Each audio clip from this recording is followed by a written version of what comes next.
રાજકોટના કરણસિંહ રોડ સ્થિત બાલાજી હોસ્પિટલના વિવાદમાં હોસ્પિટલના ડોક્ટર કવિતા લાઘાણીએ પ્રથમવાર મીડિયા સમક્ષ આવ્યા છે.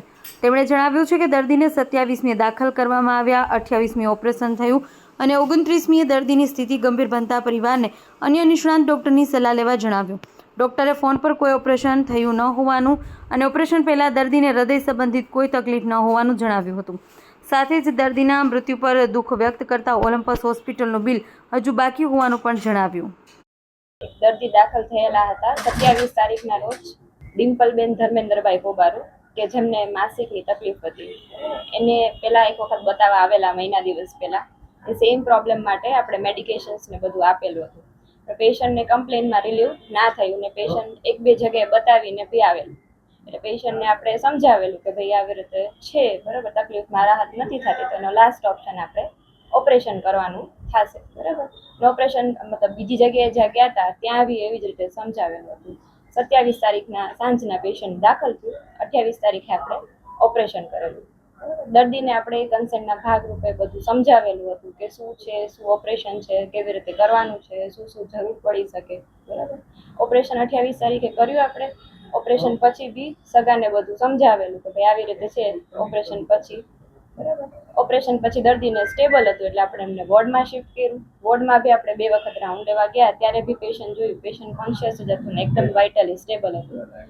બીજે દિવસે એટલે કે 29 તારીખે અચાનક જ સવારે એમને શ્વાસ લેવામાં તકલીફ થઈ અને નાડીના ધબકારા વધવા માંડ્યા, થોડું વોમિટિંગ જેવું થયું. એટલે આપણે તરત જ સ્ટાફે મને જેમ જાણ કરી એટલે તાત્કાલિક આપણે ઉપર ગયા.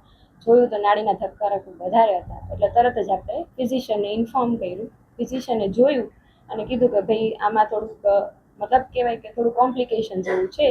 આમાં આપણને એવું લાગે છે કે લોહીનો ગઠ્ઠો ક્યાંક છાતીમાં ફસાઈ ગયો છે, એટલે કે છાતીની જે લોહીની નળીઓ હોય એમાં.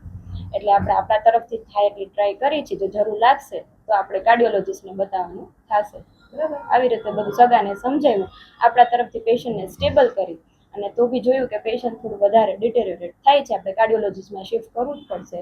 એટલે બને એટલું જલ્દી સગાને સમજાવી, બરાબર, કન્સેન્ટ લઈ અને પછી આપણે એમને કાર્ડિયોલોજિસ્ટ યુનિટમાં શિફ્ટ કર્યો. આપણે જ્યારે પેશન્ટને કન્ડિશન ક્રિટિકલ થઈ ત્યારે આપણે પેશન્ટના સગાને સમજાવ્યું હતું કે ભાઈ આવી રીતે થયું છે. એટલે સગા એકદમ હેપ થઈ ગયા કે એક તો પેશન્ટની કન્ડિશન ક્રિટિકલ પ્લસ આવી રીતે બીજી હોસ્પિટલમાં પ્રાઇવેટમાં ફાઇનાન્શિયલી અફોર્ડેબલ છે કે નહીં. એટલે અમે સગાને માનવતા રૂપે એવી રીતે સમજાવ્યું હતું કે અત્યારે આપણે પેશન્ટને પ્રાયોરિટાઇઝ આપી, બરાબર, પૈસાનું આપણે આપણી રીતે પાછળથી જોશું, જે બી હોય આપણે ડૉક્ટરને ભલામણ કરશું, બાકી આપણે બીજી કઈ વાત કરેલી નથી.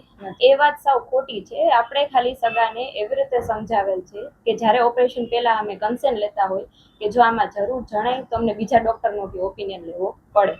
ઓપરેશન સક્સેસફુલી કમ્પ્લીટ થઈ ગયું. ઓપરેશન દરમિયાન કોઈ કોલ કરવામાં આવેલો નથી અને ઓપરેશન પછી સગાને એવી રીતે જ સમજાવ્યું કે ઓપરેશન વ્યવસ્થિત થઈ ગયું છે, આમાં આપણને બીજી કઈ જરૂર પડી નથી. કદાચ સગાને પેલું મિસઅન્ડરસ્ટેન્ડિંગ થઈ ગઈ હશે કે આવી રીતે અમને કીધું તું ને બોલાવ્યા કે છે, તો હવે કેવી રીતે એ લોકો ઇન્ટરપ્રિટ કરવે આપણને ખબર નથી. અમે તમને સમજાવ્યું એવી જ રીતે કે સગાને આપણે કન્સેન્ટના ભાગરૂપે પેલા સમજાવેલા છે અને એ ઓન પેપર અમે રિટર્ન બી લખેલું છે કે જે અમે પોલીસને હેન્ડઓવર કર્યું છે. ઓપરેશન પહેલા એમને કંઈ જ નહોતું, બરોબર. આપણા તરફથી બ્લડ ઇન્વેસ્ટિગેશન ને બધું મોકલાવેલું છે અને ઇન્ટ્રા ઓફ ધી પેશન્ટ એકદમ વાઇટલી સ્ટેબલ હતું, કન્ટિન્યુઅસ મોનિટરિંગની અંડર હતું. એટલે આ તો છે ને બહુ કોમન મતલબ રેરલી કન્ડિશન કહેવાય કે જે કોમન પીપલમાં બી થઈ શકે છે. એટલે આ અનપ્રેડિક્ટેબલ છે. આપણાથી એટલી જલ્દી ડાયગ્નોઝ થઈ ગયું ને આપણાથી એઝ અર્લી એઝ પોસિબલ આપણે ટ્રીટમેન્ટ કરી, આપણાથી બચાવવાના મેક્સિમમ આપણે ટ્રાય કરી કે જે થઈ શકે આપણે મેક્સિમમ આપણે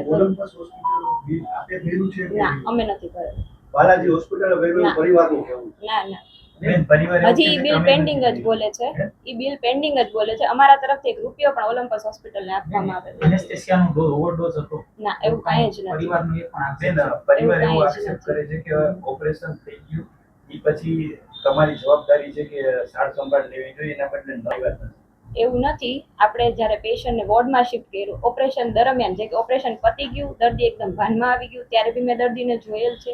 એના પછી આપણે એને વોર્ડમાં શિફ્ટ કર્યું, તરત જ ઓપરેશન પછી થોડા ટાઈમમાં શિફ્ટ થઈ ગયા પછી બી મેં જોયેલ છે ને અમારી સાથે ટીમમાં મેડિકલ ઓફિસર સ્ટાફ બધા હોય. એટલે અમે એમને કન્ટિન્યુઅસ મોનિટરિંગ માટે કહેતા કે જે કોઈ પણ ઓપરેશન પછી જ આપણે કન્ટિન્યુઅસ મોનિટરિંગ કરવી એના ભાગરૂપે કહેતા. અને ઓપરેશન પછી 2 થી 3 વખત દર્દી મેં જોયેલ છે. આપણે જે બી છે આપણે પોલીસને હેન્ડઓવર કરી દીધું છે. આગળ કોર્ટ ને પોલીસ વાળા નક્કી કરશે. આપણે આપણા તરફથી ખોટા નથી. આપણા બધા ડોક્યુમેન્ટેશન થી લઈને બધું આપણે તમે handover કીધું કરી દર્દીની દીધું છે. તાસીર ઉપર તમે તો લોહીના બધા રિપોર્ટ કરેલા છે. આ વસ્તુ જે એમને થયેલું છે એ અનપ્રેડિક્ટેબલ છે. અત્યારે કોઈને બી થઈ શકે છે. બરાબર, એના કોઈ એવું મતલબ આપણા તરફથી જે આપણા પ્રિય બધા ઇન્વેસ્ટિગેશન ને બધું કરેલું છે ને એમાં બધું બરાબર ઓપરેશન પહેલા શું પ્રોસિજર હોય છે આપણે ઓપરેશન પહેલા શું પ્રોસિજર શું હોય છે કઈ રીતે આખું જો તપાસ થતી હોય? ઓપરેશન પહેલા આપણે શું કરતા હોય છે કે જનરલી કોઈ બી દર્દી આવે પહેલા દર્દીને શું તકલીફ છે આ તે વોટેવર જે બી છે કે આપણે પેશન્ટ ઓપરેશન નક્કી કરવાનું છે. પહેલા પેશન્ટના બધા બ્લડ ઇન્વેસ્ટિગેશન્સ જે આપણે પ્રી ઓપ બધા કરાવવાના હોય છે. પેશન્ટની કન્સેન્ટ લેવાનું હોય છે. પછી કેવા ટાઈપનું ઓપરેશન હોય એવી રીતે આપણે કરતા હોય. સપોઝ દૂરબીનથી ઓપરેશન ને બધું હોય તો પેશન્ટને ખાવા પીવાની ને જે જરૂરી સલાહ હોય એ બધું દર્દીને આપતા હોય તો છે. બ્લડ ની તમે વાત કરી તો બ્લડમાં ગાંઠ હતી તમને ત્યારે નથી ખબર એ બ્લડના કારણે નહીં, બ્લડના એટલે કે હિમોગ્લોબિન ને એ બધું જોવાનું હોય. એ બધા રિપોર્ટ્સ એમના થયેલા છે. અમુક રિપોર્ટો એને બારે બી કરાવેલા છે અને એ રિપોર્ટો નોર્મલ હોય તો જ આપણે ઓપરેશન